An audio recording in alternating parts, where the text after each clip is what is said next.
Welcome to your Flame Fundamentals training.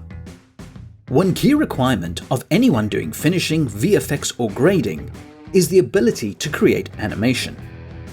This could be moving an object across the screen or animating a particular value for a certain outcome. In this video, you'll examine the controls used to animate, as well as the two different workflows of animation.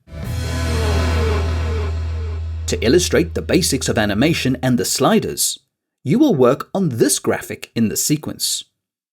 Since this is a multi-channel clip with an alpha, using an action timeline effects for the composite, enable the Use Back option to see the background. If this was any other timeline effects other than action, you would use the Comp timeline effects instead to composite the video tracks in the sequence. Now go into the action timeline effects using the effects environment and switch to the object menu.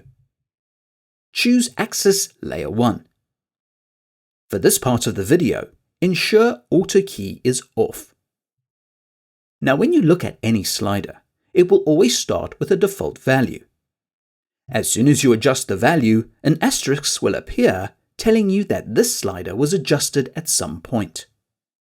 This is only an indication of adjustment and not animation. To reset any slider to its default value, hold Ctrl and Option and click on the slider. This is also possible using the context menu. When it comes to adjusting any slider, click and drag either left or right. The adjustment is made at a medium pace. Holding down space and dragging the slider will adjust the value slowly. This is great for finer refinements. And holding down Option with space will adjust the value rapidly. However, for a precise number, you click the slider. In the pop-up calculator, you can set the exact value. So now that you're familiar with the sliders, let's look at the two different ways to animate. The first way to animate a value is to use a function known as Auto-Key. When enabled, this sets a keyframe automatically when you adjust any value on a particular frame.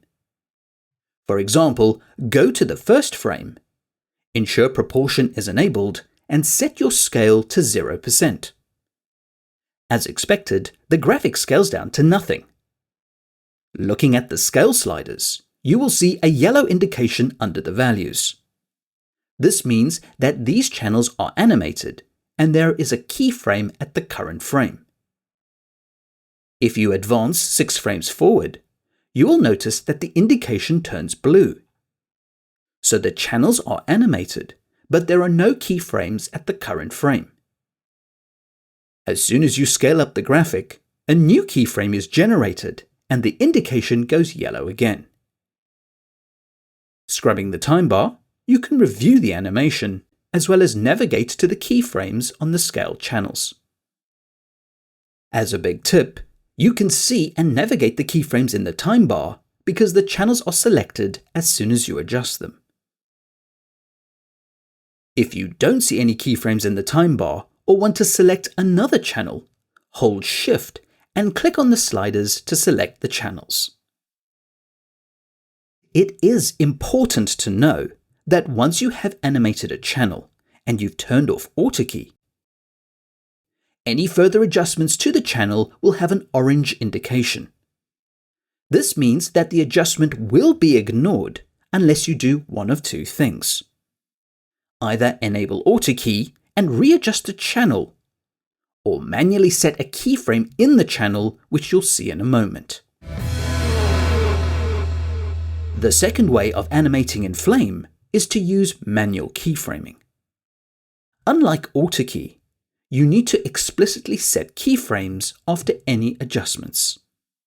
For example, navigate 6 frames before the end of the shot. Now there is a Set Key button in the Action menu, and this works with selection.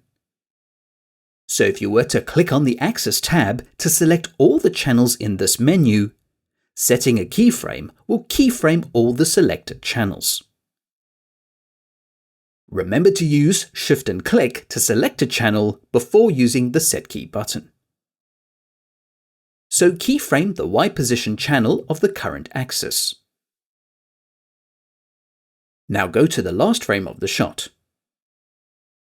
Another way of manually adding a keyframe is the context menu or keyboard shortcut. The first step is to adjust the graphic to the top of the frame, either with the slider or on-screen widget.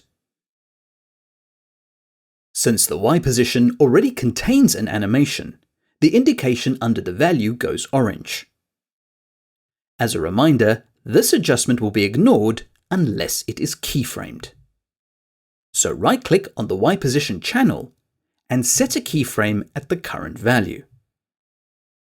The indication goes yellow and a keyframe is set on this channel at the current frame. You can now review the animation with the time bar or play with the play controls. As a final tip, if you need to reset any channel and remove its animation, just use the context menu and you can choose to reset the channel to its default value or reset the channel to its value of the current frame as a new starting point. Please move on to the next video and don't forget to like and subscribe to the Flame Learning channel. Thanks for watching.